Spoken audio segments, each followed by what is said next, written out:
ध्यान से देखना, थोड़ा टफ है। तीसरा क्वेश्चन एक्सरसाइज 3F का तीसरा क्वेश्चन पढ़ने जा रहे हैं, और दूसरी बात यह है कि थोड़ा सा टफ है, इसलिए ध्यान से देखना।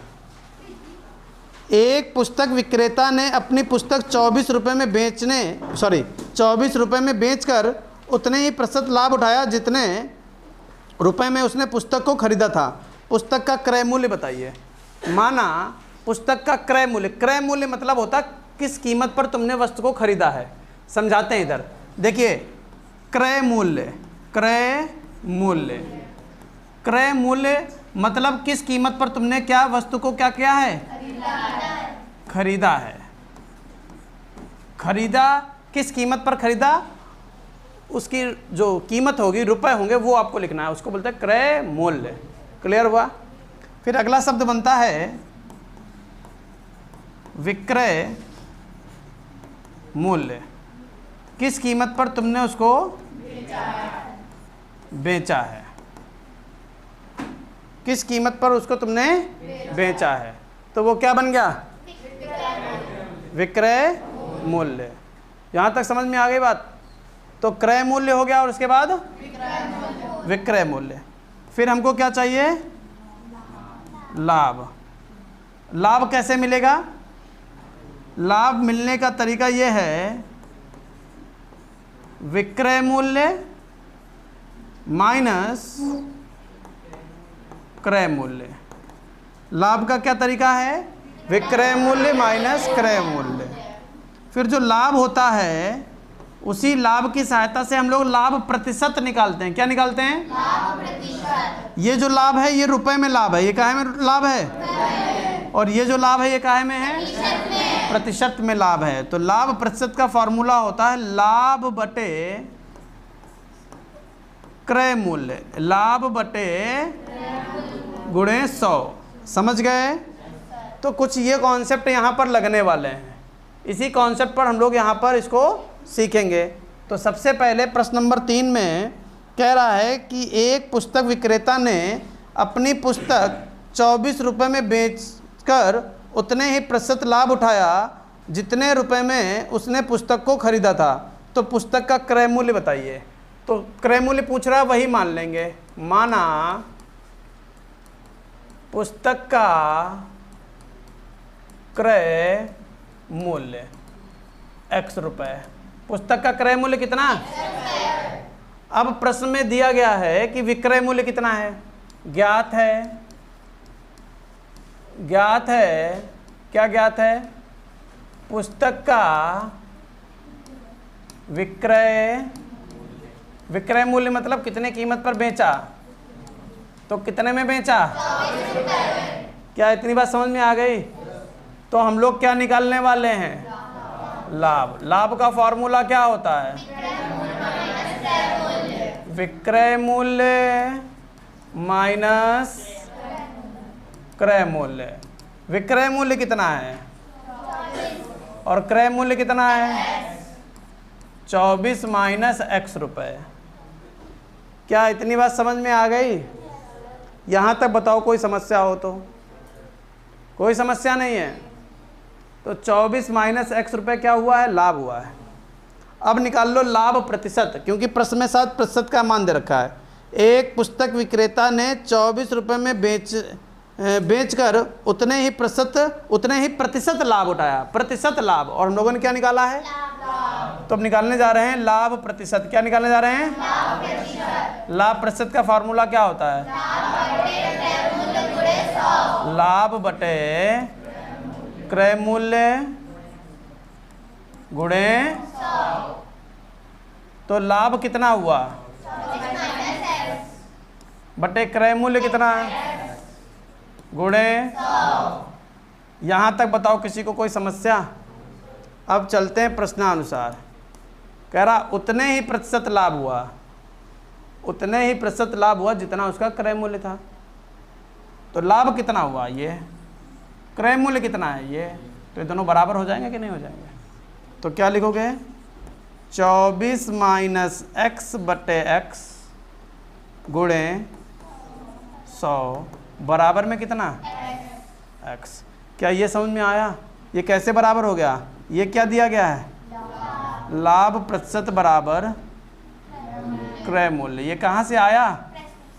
ये प्रश्न से आया है। कहाँ से आया है? प्रश्न से कह रहा है उतने ही रुपए लाभ है, लाभ प्रतिशत उठाया जितना उसका क्या है, क्रय मूल्य। समझ गए? एक पुस्तक विक्रेता ने अपनी पुस्तक 24 रुपये में बेचकर उतने ही प्रतिशत लाभ उठाया जितने रुपए में उसने पुस्तक को खरीदा था एक्स में, तो उतने प्रतिशत लाभ उठाया। बस इसको हल कर लेना है। बहुत ध्यान से देखो, क्या ये बट्टे की चीज़ गुणे में पहुंचा दें? क्या ऐसा नहीं लग रहा है कि 100 के अंदर गुणा होगी? तो 2400 माइनस 100x बराबर एक्स स्क्वायर। पूछो नहीं पूछना? ठीक है। क्या ये एक्स स्क्वायर ऐसे रहने दें? क्या माइनस का 100 उधर भेज दें, प्लस का 100x? क्लियर है? क्या 2400 उधर भेज दें, माइनस का 2400, और इधर क्या बच गया? 0। यहाँ तक बताओ किसी को कोई समस्या हो तो? यहाँ तक किसी को कोई समस्या हो तो बताओ। कोई समस्या नहीं है? ये लिख लेना अभी फॉर्मूला, ठीक है?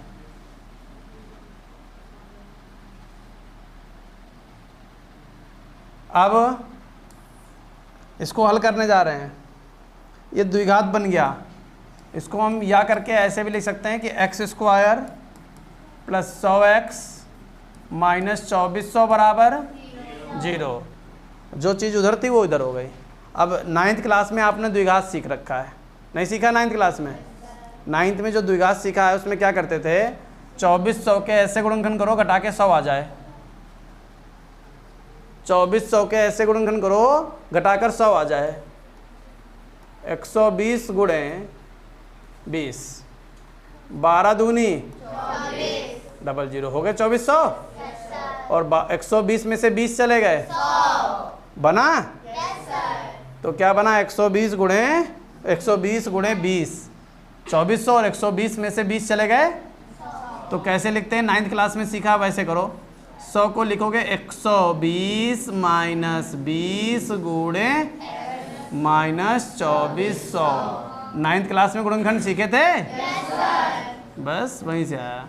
X square plus 120x minus 20x minus 2400 बराबर 0। यहाँ से x कॉमन ले लो, x प्लस 120, यहाँ से 20 कॉमन ले लो, x प्लस माइनस कौन बोल रहा है ये?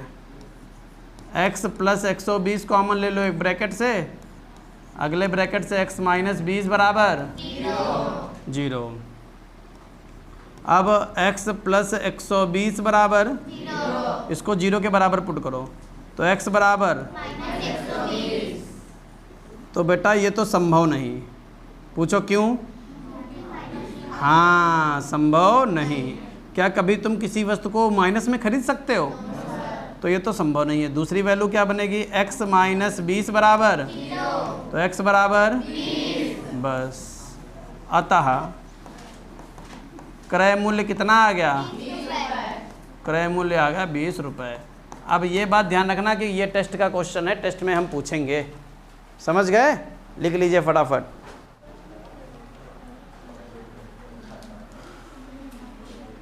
चौथा प्रश्न देखिए। 5 पेंसिल तथा 7 कलमों का मूल्य 50 रुपये है, जबकि 7 पेंसिल तथा 5 कलमों का मूल्य 46 रुपये है।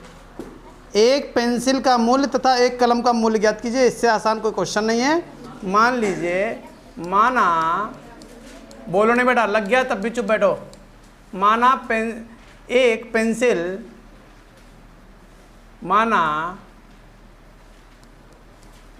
पेंसिल का मूल्य x रुपये तथा एक कलम का मूल्य y रुपये।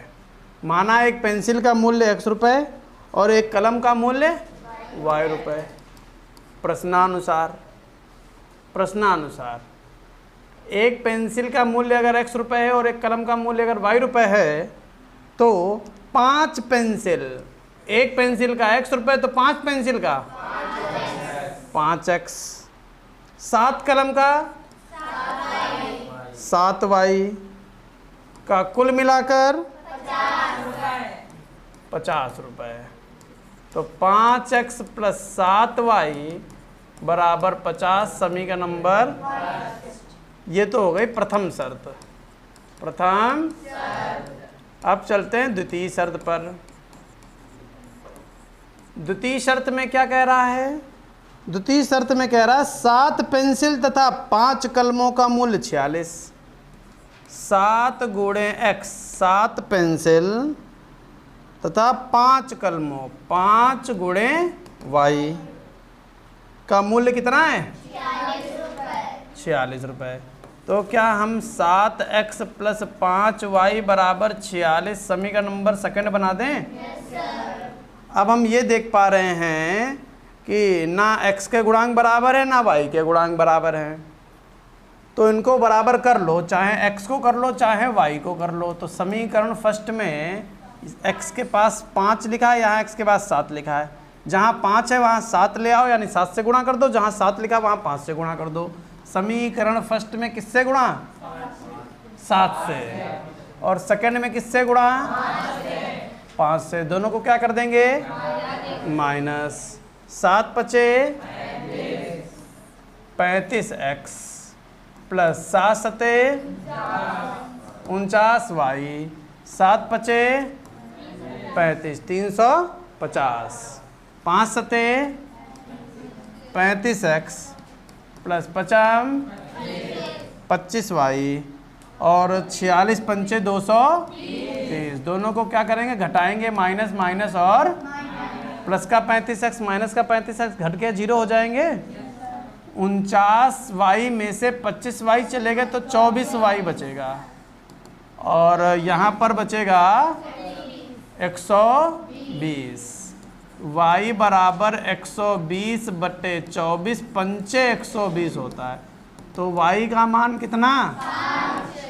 y का मान समीकरण फर्स्ट में रखने पर y का मान फर्स्ट में रख दो। तो 5x प्लस 7 गुणे y का मान कितना है? बराबर 50। 5x प्लस 7 पचे 35 बराबर 50। 5x बराबर 50 माइनस 5x बराबर 15। 5 से 15 कै बार? x का मान 3। बस अतः वाली लाइन लिख दो, लग गया क्वेश्चन। क्या शॉर्ट में लिख दें? अतः पेंसिल की कीमत x और x का मान 3 रुपये और पेन यानी कलम है ना, पेन यानी कलम। y रुपये, y का मान 5 रुपये। समझ में आ गया? नोट कर लो, फटाफट नोट करना है ना, बहुत ध्यान से समझना। सिंपल क्वेश्चन है। क्या कह रहा है? एक व्यक्ति कुछ मासिक वेतन पर नौकरी शुरू करता है और प्रत्येक वर्ष उसके वेतन में एक नियत वृद्धि होती है। प्रत्येक वर्ष उसके वेतन में एक नियत वृद्धि होती है। यदि नौकरी के 4 साल बाद उसका वेतन 2200 हो और 15 वर्ष बाद उसका वेतन 2750 हो तो प्रारंभ में उसका वेतन कितना था और वार्षिक वृद्धि क्या थी, ज्ञात कीजिए। माना, बहुत ध्यान समझना, माना प्रारंभिक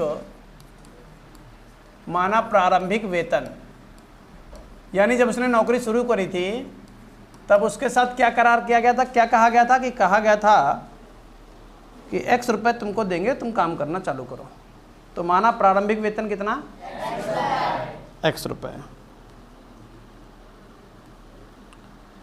और प्रत्येक वर्ष वार्षिक वृद्धि कितनी? y रुपये। वार्षिक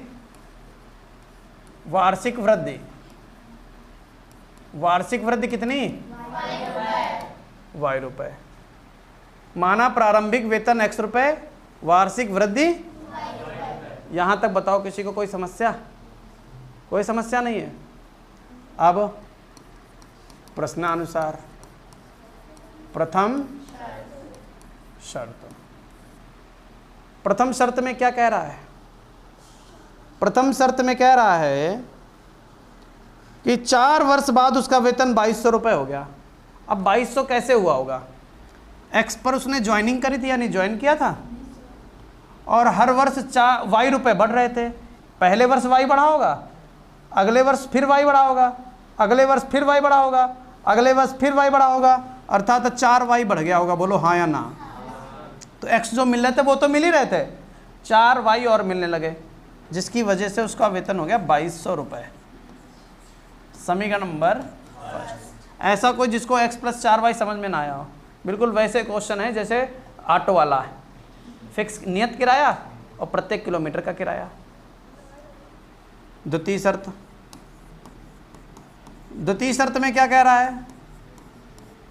द्वितीय शर्त में कह रहा है कि पहले तो 100 रुपये पड़ रहे थे और फिर 15 वर्ष बाद उसका वेतन 2750 हो गया। 15 वर्ष बाद 15 वाई बराबर कितना? 2750। समीकरण नंबर बोलो, यहाँ तक कोई समस्या? समीकरण फर्स्ट माइनस दोनों को घटाओ, क्योंकि x और x दिख रहा है यहाँ पर। x + 4y बराबर 2200 और x + 15y बराबर 2750। बोलो किसी को कोई समस्या हो तो?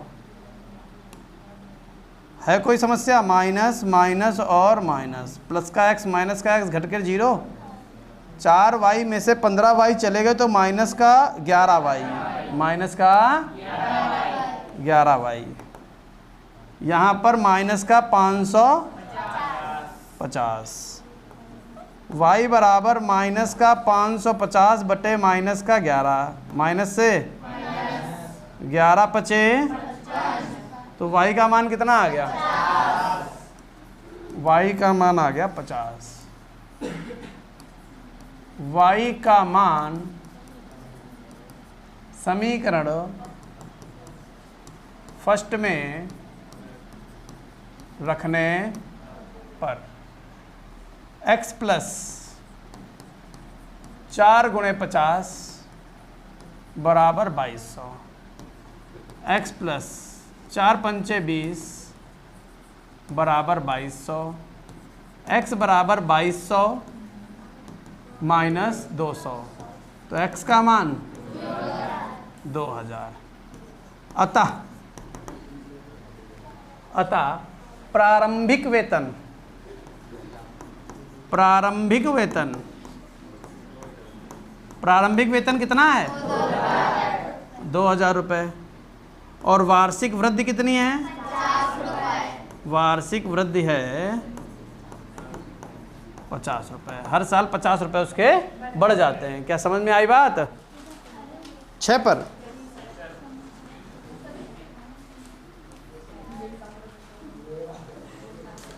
कठिन है, कठिन है। मेवे के 700 ग्राम के एक पैकेट की लागत 72 रुपये है। कह रहा मेवा, मेवा जानते हो ना, काजू बादाम किशमिश, ठीक है। लागत कितनी है? 72 रुपये। इसमें कुछ काजू की गिरी और शेष किशमिश है। काजू की गिरी यानी घिसा हुआ काजू नहीं होता, मतलब जो अगर उसके गुठली सहित होता है तो पूरा, और अगर वो गुठलू के बगैर है तो वो उसकी काजू की गिरी, ठीक है ना।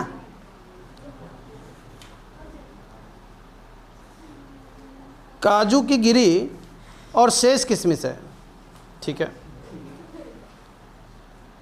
यदि काजू की गिरी का भाव 96 रुपये प्रति किलोग्राम हो और किशमिश का भाव 112 रुपये प्रति किलोग्राम हो तो ज्ञात करो उस पैकेट में दोनों मेवों की तौल अलग अलग कितनी है।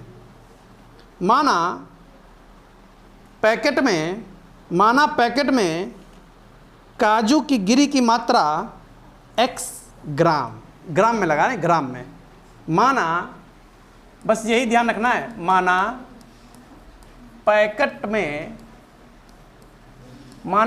में काजू, माना पैकेट में काजू की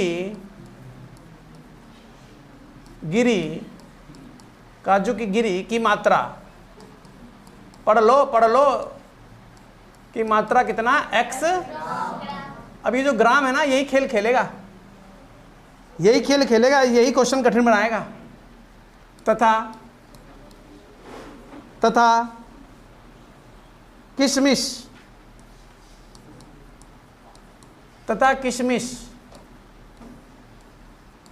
की मात्रा y ग्राम, किशमिश की मात्रा y ग्राम। माना पैकेट में काजू की गिरी की मात्रा x ग्राम तथा किशमिश की मात्रा y ग्राम। क्लियर है? यानी हमने ये मान लिया कि जो पैकेट तैयार किया गया है उसमें x ग्राम काजू है और y ग्राम किशमिश है, तो दोनों कितना है? यहां आप बताओ, x प्लस y ग्राम, x प्लस, बस खत्म हो गया क्वेश्चन बेटा, पहला शर्त खत्म। प्रश्नानुसार प्रथम शर्त। हम कह रहे दोनों की मात्रा x प्लस y ग्राम है और वो कह रहा 700 ग्राम है, यानी हमारी बात उनकी बात बिल्कुल एक बराबर है। समीकरण नंबर फर्स्ट तैयार है, हाँ या ना? अब सुनना बहुत ध्यान से, अब बनेगा कठिन। और जो पैकेट है ना, पैकेट वो कितना का मिल रहा है? वो 72 रुपए का मिल रहा है। कितने का मिल रहा है? 72 रुपए का मिल रहा है। रुपए एडजस्ट करने हैं, रुपए। द्वितीय शर्त, अब ये बात बच्चे समझ नहीं पाएंगे, तो उसको समझाने के लिए तुमको एक दुकान खुलवाते हैं। मान लिया लौकी, तोरई, भिंडी सब कुछ उसमें है ना, ठीक है ना, आलू, टमाटर, घुइयाँ सब कुछ है। अरे सीखो इधर, जरूरी नहीं कि दुकान अगर है तो तुम्हारी ही दुकान है। दुकान पर तुम लेने गए हो और तुम्हें ख्वाब आएगा कि अरे हमारी दुकान है, हाँ वो माँ मशरूमो धरी वो। तो भैया जो दुकान है, उस दुकान में अगर कोई तुमसे कह दे कि मान लीजिए जो आलू है, हाँ अब कौन घुमन्ना आएगा? अरे यहाँ देख लो, चलो यहाँ देख लो ना, दूसरी दुकान है, उस दुकान पे नहीं लिया, महंगा दे रहा है, ठग रहा है, ठीक है, वो हमारे मोहल्ले के लाला राम है। अब कुछ लोग सोचने लगे हमारी दुकान का नाम भी लाला राम रहेगा। अरे दुकान का नाम नहीं, आदमी का नाम है लाला राम। तुम लोग यार अच्छा, तो मान लीजिए उसमें आलू है और आलू की कीमत है 20 रुपये प्रति केजी, यानी 1 किलोग्राम आलू कितने रुपए का? 20 रुपए का। मान लो तुम ठहरे गरीब, मान लो हो तो तुम अंबानी की औलाद। 20 रुपये प्रति केजी, ठीक है ना, 20 रुपये प्रति केजी है। और मान लीजिए तुम गरीब हो और तुमने क्या किया? आलू खरीदा, आलू खरीदा और तुमने कहा 100 ग्राम दे दो। कितने ग्राम? 100 ग्राम आलू तुम लेने गए। अब तुमको यही नहीं मालूम है कि रुपए कितने देने हैं, तो वो समझो, ये समझ जाओगे, जानो कहानी ख़त्म। अब आलू कितने का है? तो 20 लिखो, और प्रति किलोग्राम है ना, 1 किलोग्राम में कितने ग्राम होते हैं? ग्राम में कन्वर्ट करो, तो ये हमने बना दिया कि 20/1000 ग्राम में कन्वर्ट कर दिया। यानी 1 ग्राम अगर तुम्हें आलू चाहिए, 1 ग्राम आलू, तो 20/1000, 20/1000 आई बात समझ में। लेकिन आलू चाहिए कितना? 100 गुणे 100, 1 2 3, 1 2 3, 100 ग्राम आलू कितने का? बताओ, ये कीमत निकालना सीखे। यानी आज के बाद कभी भी कितना भी तुमको रेट निकालना हो, किसी का भी रेट निकालना हो, कोई तुमसे कहे 70 रुपये केजी है, 70 रुपये 1000 से भाग करते ही कह देना 70 रुपये kg है तो 70/1000 प्रति ग्राम। बोलो, ग्राम का रेट आ गया। किलोग्राम का कोई भाव बताया तो उसको ग्राम में बदलने के लिए 1000 से भाग। अब जितना लेना है उससे गुणा कर दो। मान लिया तुम 200 ग्राम लेने गए, 200 कितने रुपए दोगे? 7 देना। 14 7 दोगे तो दुकान में बैठा लेगा, 14 रुपये हुए। समझ गए? हाँ, कहेगा थोड़ी देर बेचो फिर तुम्हारे पैसा आधा होंगे। बताओ क्या समझ में आया? झुक के बैठो। बोलो, यहाँ तक किसी को कोई समस्या? तो क्या ये किलोग्राम से ग्राम में समझ में आ गया? कहानी आगे बढ़ाएं? चलिए, दुकान हटा दी, नगर पालिका वाले आए, उखाड़ के फेंक दी तुम्हारी दुकान। अतिक्रमण करते हो तुम। अब तुमने लगाया ठेला। अच्छा, पढ़ाई करो, ये कुछ नहीं करोगे तुम, हमें मालूम है। तुम बैंक, एसएससी, रेलवे क्रॉस करोगे, है ना? सब बीट करके वो बढ़िया नौकरी पाओगे सरकारी, और तुम्हारे वो भी सरकारी होंगे। आई के लेना ही पागल हो, आई के लेना ही पागल हो। बड़ा खुश हुई के पढ़िए ना साहसिक, ठीक। हाँ, इसमें कुछ काजू की गिरी और शेष किशमिश है। यदि काजू, बेटा प्लीज़, जब हम पढ़ाएं तब बिल्कुल नहीं। हम तुमको इतना मौज दे देते हैं कि आपको मन लगा रहेगा मैथ में, है ना? देखो, हंसाने का सिर्फ एक ही उद्देश्य रहता है कि आपका मन जो है वो क्लासरूम में बना रहे। अगर हम बिल्कुल आएँ, बोलना नहीं, हम पढ़ा रहे और हमारे एक तरफ से पढ़ाते चले जाएं, 6-7 क्वेश्चन 8 क्वेश्चन पढ़ाते चले जाएं, क्या मन लगेगा? नहीं लगेगा। समझ गए ना? हंसाने का मतलब ये है कि कठिन क्वेश्चन चल रहे, थोड़ा हंस के पढ़ो तो देर तक तुमको समझ में आएगा, तुम्हारा दिमाग फ्रेश होता रहेगा, ठीक है ना? हाँ, यदि काजू की गिरी का भाव 96 रुपये प्रति किलोग्राम है, 96 रुपये में 1 किलोग्राम है ना, और तुमने कितने ग्राम डाला है काजू? तो 96 रुपये में 1 किलो मिलेगा। 96 रुपये में 1 किलो मिलेगा। और बटे 1000 कर दें तो ग्राम मिलेगा। तो काजू 1 ग्राम इतने का है। बोलो, ये ग्राम समझ में आया? अभी सिखाया था। किसी भी किलोग्राम वाले कीमत को 1000 से भाग कर दो, किस में कन्वर्ट हो जाता है? तो ये काजू का भाव आ गया। कितने काजू का? 1 ग्राम काजू का। कितने ग्राम काजू का? और तुम्हें चाहिए कितने ग्राम? गुणे x। बोलो हाँ या ना? इतने रुपए की तो काजू है उसमें।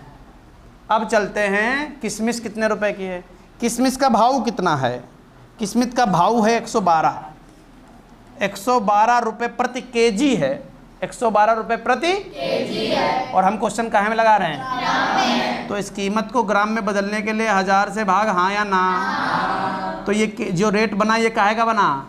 112/1000 प्रति ग्राम, यानी प्रत्येक ग्राम इतने रुपए का। और कितने ग्राम लिया?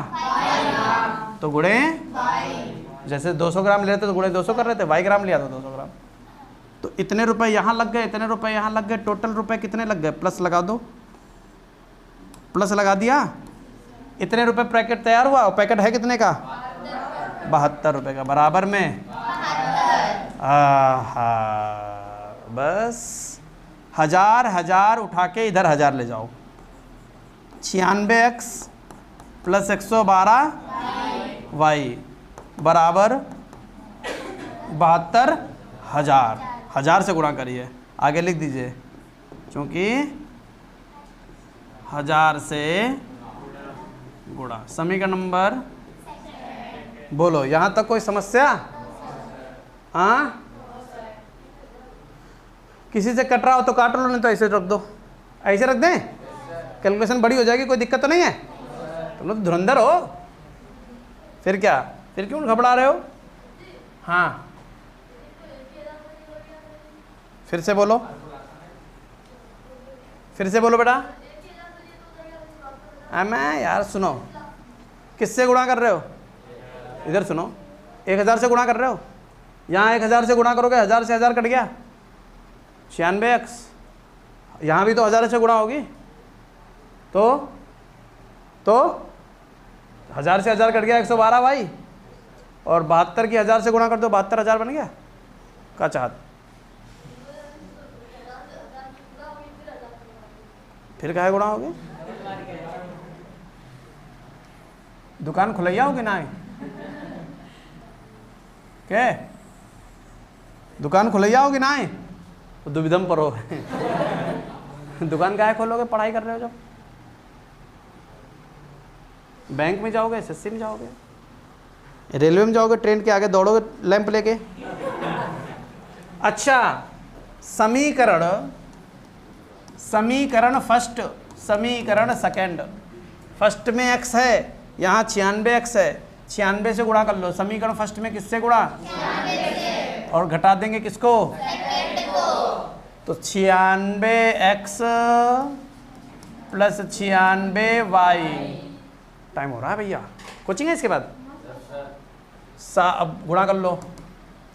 7 छंग 42, हाथ से लगा 4, 7 नेम 63, 63 4 67, क्या 0 2 0। और 96x प्लस 112y बराबर 72,000। समीकरण नंबर सेकंड, इसको घटाना है।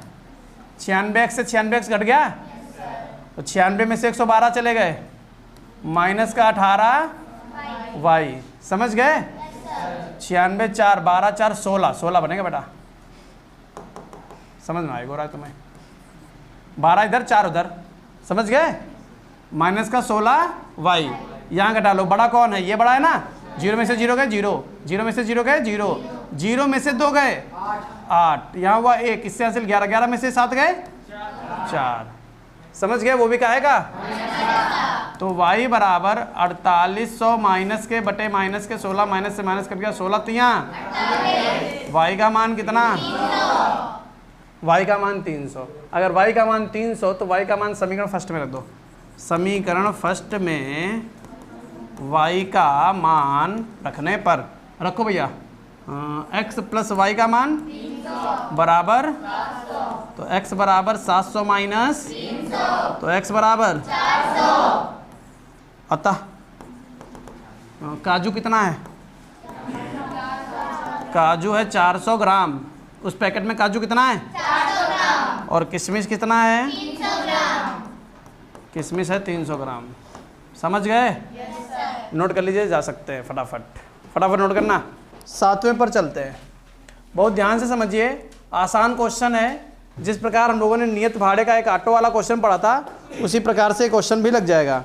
किराए पर पुस्तकें देने वाले किसी पुस्तकालय का प्रथम 3 दिनों का एक नियत किराया है। प्रथम 3 दिनों का एक नियत किराया है, बस इसी की वजह से क्वेश्चन थोड़ा टफ हो जाता है। माना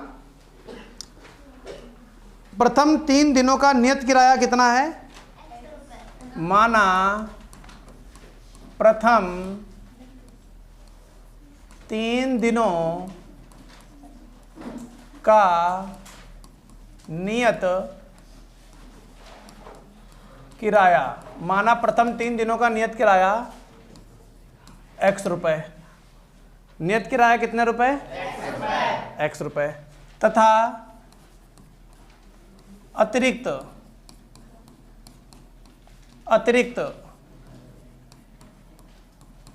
दिनों का किराया,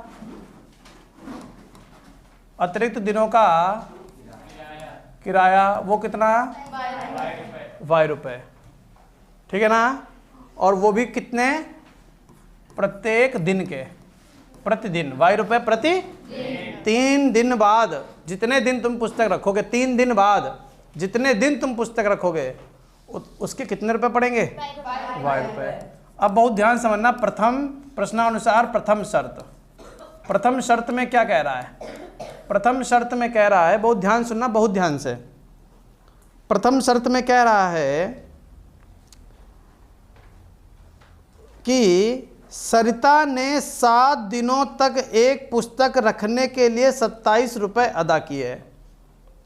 इधर पढ़ लो, खोई हो कहूँ। सरिता ने 7 दिनों तक एक पुस्तक रखने के लिए कितने रुपए दिए? पुस्तक कितने दिन रखी सरिता ने? 7 दिन। अगर पुस्तक रखी है सरिता ने, कितने दिन रखी? 7 दिन। तो सबसे पहले तो पुस्तक जब वो लेने गई थी तो कितने रुपए पड़े होंगे? क्योंकि नियत भाड़ा है x रुपए का। क्या यहाँ तक समझ में आ गई बात? तो सबसे पहले उससे कितने रुपए पड़ गए कि भैया ये लो तुम्हारे x रुपए, ले लिए उसने x रुपए। फिर किराया और पड़ेगा क्योंकि उसने 3 दिन नहीं पढ़ा, 3 से ज़्यादा दिन पढ़ा। अगर 3 दिन ही पढ़ा होता तो केवल x रुपए से काम हो जाता। और प्रश्न में कह रहा 3 दिनों का x रुपए किराया है, 3 दिनों के बाद जितने दिन भी तुम पढ़ोगे उसका अलग से किराया पड़ेगा। तो ये बताओ कि उसने पुस्तक पढ़ी कितने दिन? 7 दिन।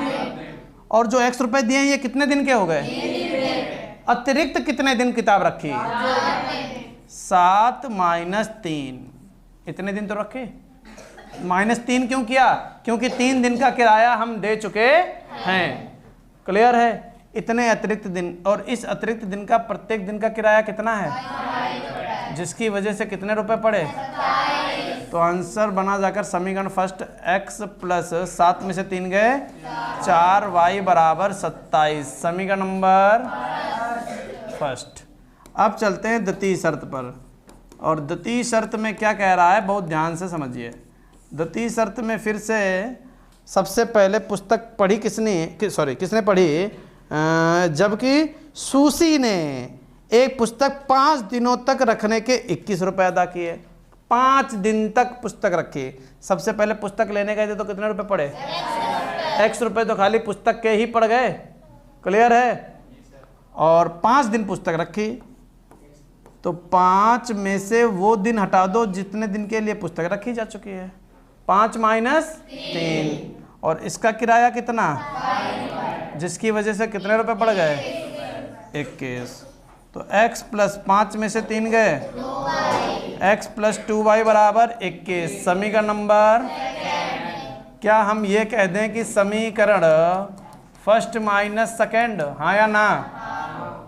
समीकरण फर्स्ट x प्लस 4y बराबर 27 और x प्लस 2y बराबर 21।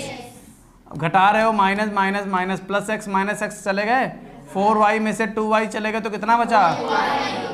बोलो नहीं, 27 में से 21 चले गए तो 6 बच गया। y बराबर 6/2, 2 3 6। y का मान कितना आ गया? 3।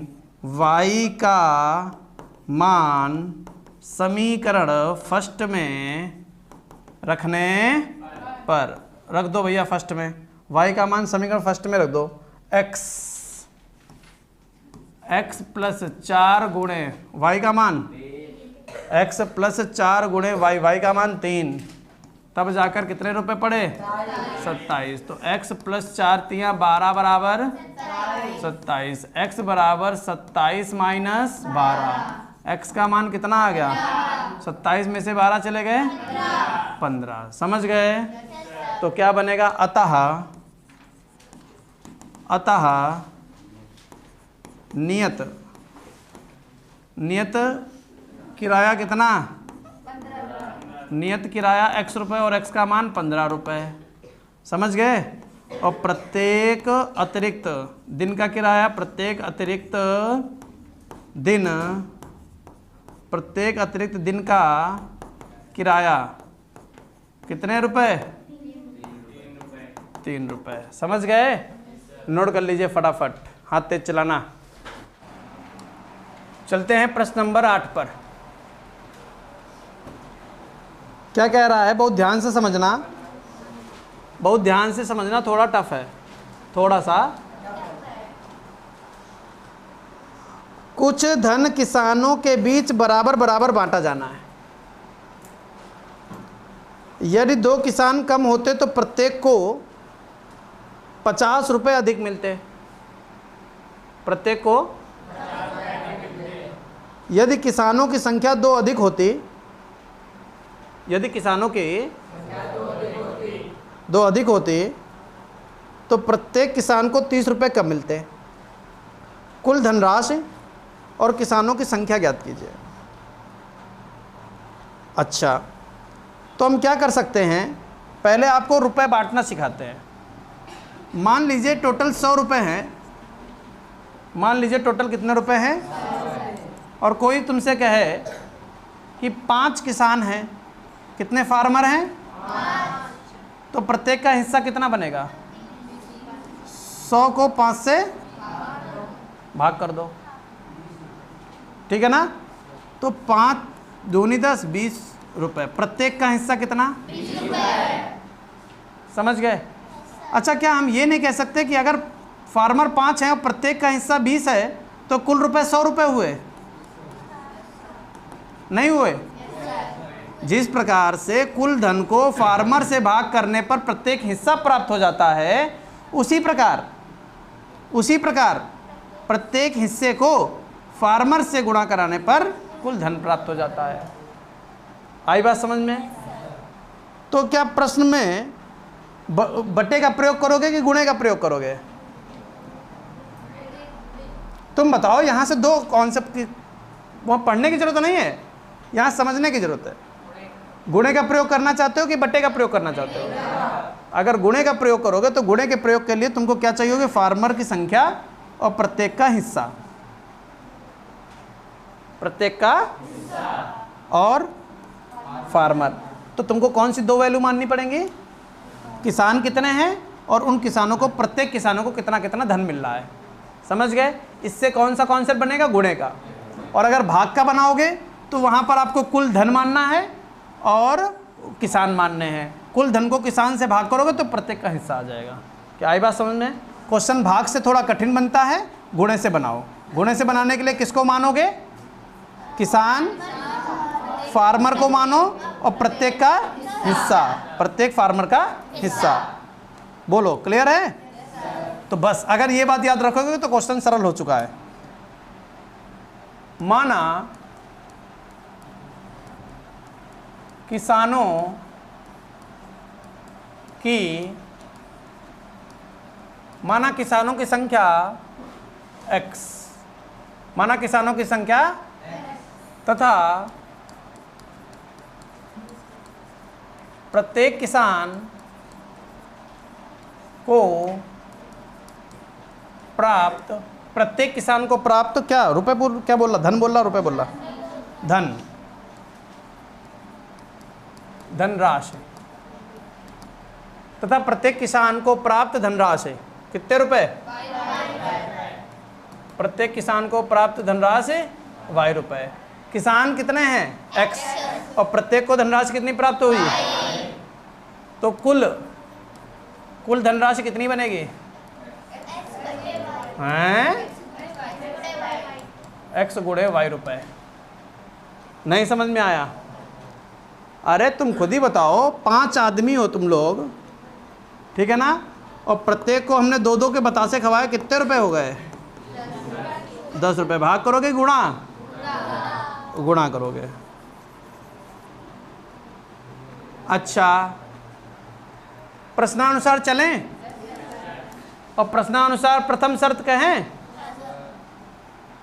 प्रथम शर्त, प्रश्नानुसार प्रथम शर्त। बहुत ध्यान से खान ड्रिवो खान।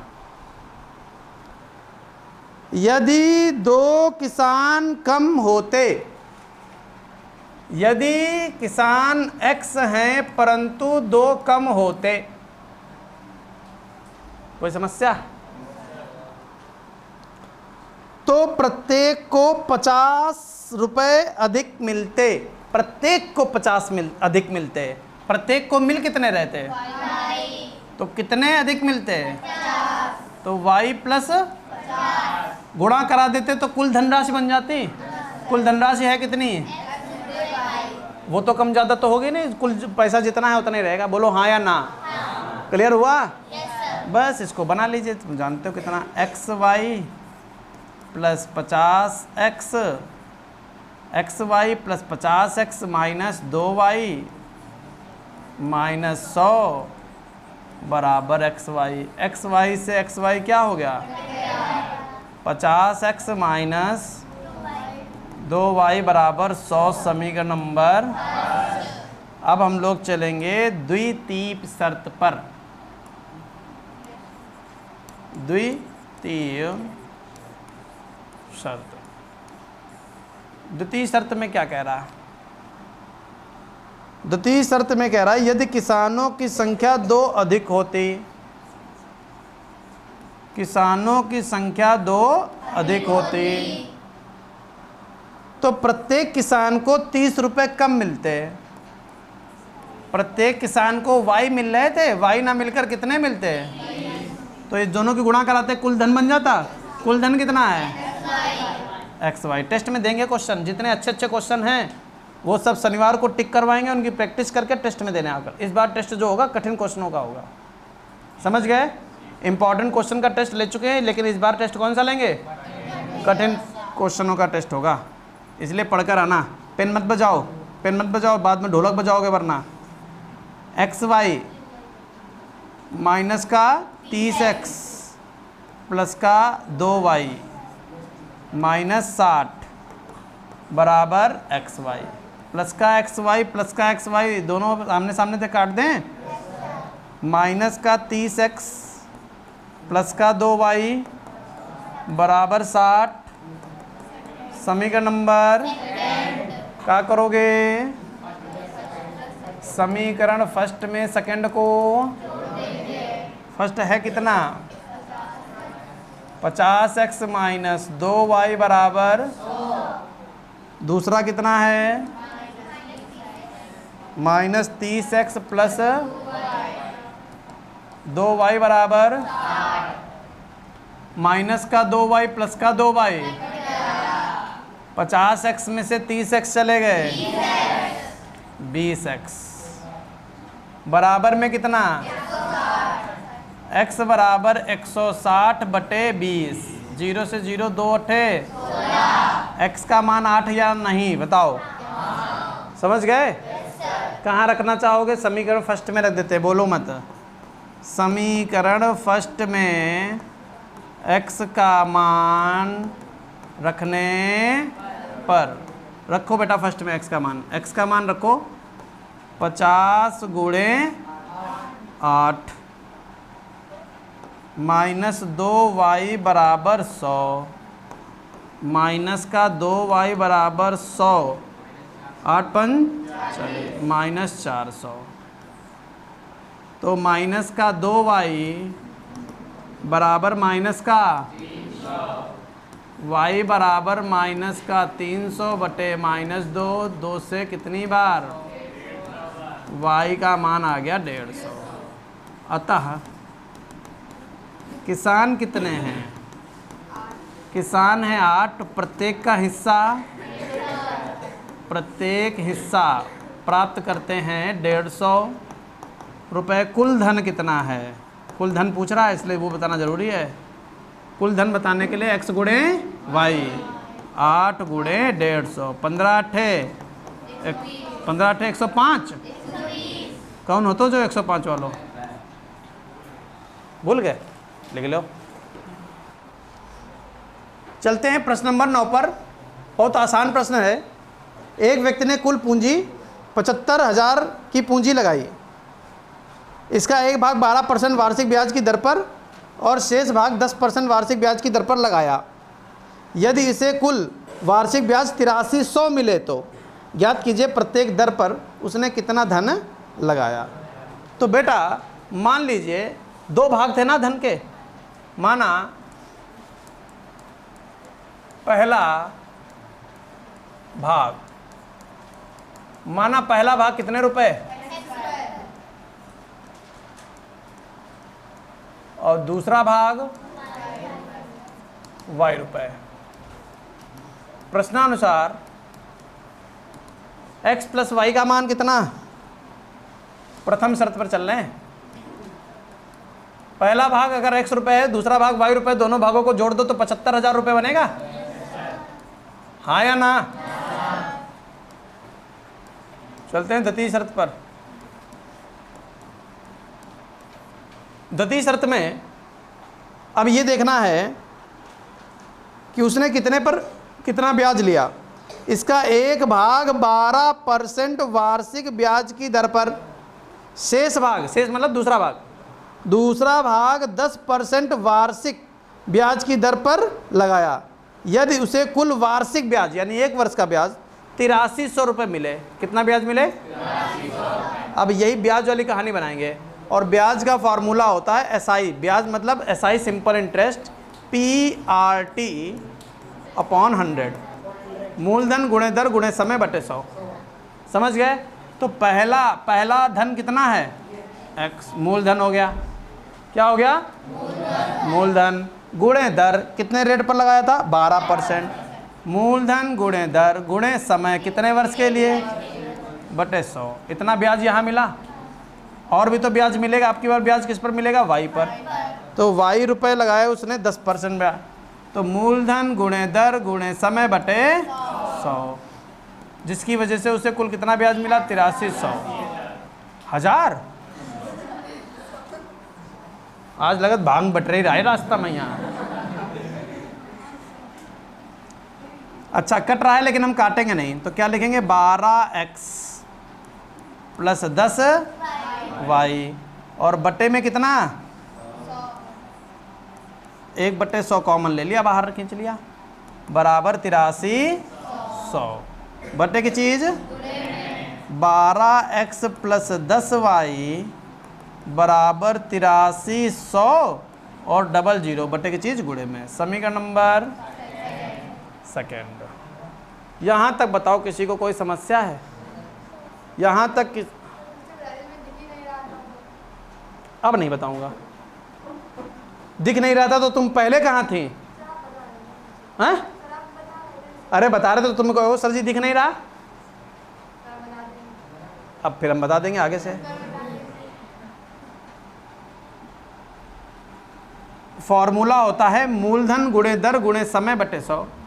मूलधन कितना? पहले के लिए x गुणे दर, दर कितनी है? 12, समय कितना है? 1 और बटे 100। यहाँ पर इतना ब्याज मिला, दूसरे धन पर भी तो ब्याज मिला। मूलधन y, दर 10, प्रश्न में दिया गया है, समय 1 वर्ष बटे 100। इतना ब्याज यहाँ मिला, इतना ब्याज यहाँ मिला, कुल ब्याज इतना मिला, दोनों को जोड़ दिया बराबर 8300। कुल ब्याज दिया गया इसलिए जोड़ दिया, बस बटे से 100 कॉमन ले लिया। 12x प्लस 10y बराबर 8300 बटे की चीज़ गुणे में पहुँचा दी। 12x प्लस 10y बराबर 8300 गुणे 100 तो 00 और हो गया। समीकरण नंबर सेकेंड। समझ गए? जब हम पढ़ाएं तो तन मन धन तीनों चीज़ यही होना चाहिए। समझ गए? अब तुम्हारा तन मन कहाँ? तन तो यहाँ है लेकिन दिमाग में क्या चल रहा है? आज चुंगी से ऐसे घूम के ऐसे न जाकर ऐसे जाएंगे और नापेंगे दूर पड़ता है कि पास। वहाँ की रोड समतल है, वक्र का टेढ़ी मेढ़ी है, गड्ढे हैं। दिमाग में ये चल रहा है। और जब ये बातें दिमाग में चलेंगी तो जिस समय दिमाग इधर उधर डाइवर्ट होता है, जैसे अभी पढ़ाना चालू किया था तो ये खोई थी, इनके दिमाग में कुछ चल रहा था, जब ने जगाया हवा देके तब ये जगी हैं। और ये केवल इनके साथ यार, इनके साथ नहीं, किसी के साथ नहीं, कईयों बच्चों के साथ होता है। लगभग 80% बच्चों के साथ ऐसा होता है कि उनको लगता है कि अरे 2 लाइनें हो गई, अरे हम कहाँ थे? अच्छा मम्मी ने आज मैगी बनाई थी घर में और वो तुम रख के आए हो। अब तुमको लग रहा कहीं ऐसी ना वो ठंडी हो जाए, जम जाए, चिपक जाए एक में, इसलिए तुम्हारा दिमाग वहाँ लगा है कि कब ये छोड़े, कब हम जाएं। लेकिन तब तक कितनी लाइनें हो गई? 2-3 लाइनें हो गई। अब जब तुम जगे हो लाइनें हो गई और इम्पॉर्टेंट है, अपना बुद्धि काम लगा रहे हो लेकिन लग नहीं रहे क्योंकि कठिन था। तो तुम क्या कहोगे? नहीं, तुम बीच में आ जा। हम तुम्हें नहीं कह रहे। अरे हम तुम्हें कहीं नहीं रहे। तब ये नहीं कहोगे कि हमारा मन कहाँ लगा है? मैगी में? नहीं, क्योंकि तुम्हारे चिंगारी छूट रही, तुम्हारा मन कहीं और है। समझ गए? और जब तुम जागृत हुए हो तब तक 2-3 लाइनें आगे बढ़ गई। अब तुम्हारा दिमाग उस चीज़ को पकड़ नहीं पाएगा। या तो क्वेश्चन को छोड़ दो क्योंकि पूछोगे तो बेइज्जती हो जाएगी जैसे हो रही है। तुमको नहीं देख रहे हम? तुमको नहीं देख रहे? हाँ, डांटना मत। और या तो कुछ ऐसा बहाना लगाओ कि जो जान ना पावे। लेकिन 70 खेल बसंतो खेल उन्हें सिखावे चंदो। हमें दुनिया की कहानी मालूम। अरे हम तुम पर नहीं कह रहे। समझ गए? तो इस कहानी से क्या शिक्षा मिलती है कि बेटा तन मन धन तीनों के साथ में, हाँ धन के लिए तुम भिखारी हो, तन मन धन तीनों चीजें आपको क्लासरूम में रखनी है। धन का मतलब गुरु दक्षिणा है ना, अगर लाए हो तो जमा कर दें, ठीक है। अच्छा बस समझ गए।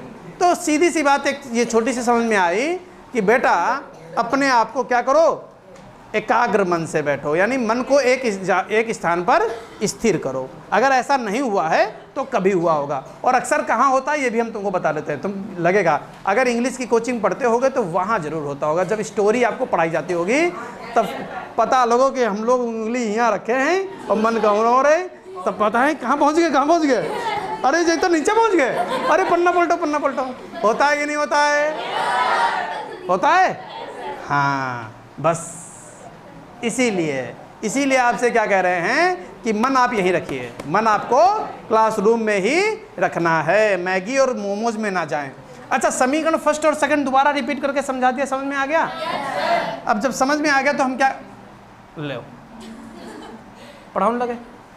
अब समीकरण फर्स्ट और सेकंड में किसी एक को टारगेट करो। किसको टारगेट करते हैं? वाई को करते हैं, क्योंकि उसके साथ लगी हुई संख्या बढ़िया है, 10 है यहाँ, और यहाँ कितना है? 1 है। तो समीकरण फर्स्ट में 10 बनाना पड़ेगा। तो समीकरण फर्स्ट में 10 से गुणा, बोलो हाँ या ना? हाँ। समीकरण फर्स्ट में 10 से गुणा, तो 10y बन गया। 10y यहाँ पर भी है, ये प्लस का है, ये प्लस का है। जब चिन्ह समान होते तो घटाते हैं, समझ गए? सेकंड, बस सेकंड को ऐसे घटा ले। 10 से गुणा करो तो क्या बन गया? 10x प्लस 10y बराबर 75 000 000 और 1 0, और 10 से गुणा करिए ना इसलिए। और सेकंड को ऐसे लिख लो, 12x प्लस 10y बराबर 83 000 000। घटा लीजिए, माइनस माइनस और माइनस, 10y कट गए, 10x में से 12x चले गए, माइनस का 2x, माइनस का 83,000 में से 75,000 हटा दोगे तो कितना बचेगा? 8,000, 80,000। और भैया ये 75,000 नहीं लिखे हैं, 7,50,000 लिखे हैं और 8,30,000 लिखे हैं, तो घटा दिया तो कितना बन गया? 80,000। जैता गए मोगलई डूबे। x बराबर माइनस का 80,000 बटे माइनस का 2 से कितना काट दिया? 40,000। यानी पहला भाग कितना है? 40,000 रुपये। x का मान समीकरण फर्स्ट में रखने पर रखो, फर्स्ट में x का मान 40,000 प्लस y बराबर 75,000। क्लियर है बेटे? दिख रहे हो? हाँ बता दियो। हाँ, वैसे मम्मी ने मैगी बनाई तो नहीं है? अच्छा तुम यहीं थे। 75,000 में से 40,000 चले गए, 35,000। अतः हाँ हाँ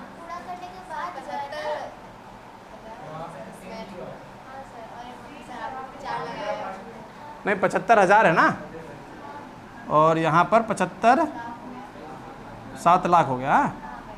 75,000 लिखना बेटा, यहाँ पर भी 75,000 में से 40,000 चले गए तो कितना? 35,000। समझ गए? अतः पहला भाग, अतः बेटा, अतः पहला भाग कितना? 40,000। x रुपये था ना, तो 40,000 रुपये। और दूसरा भाग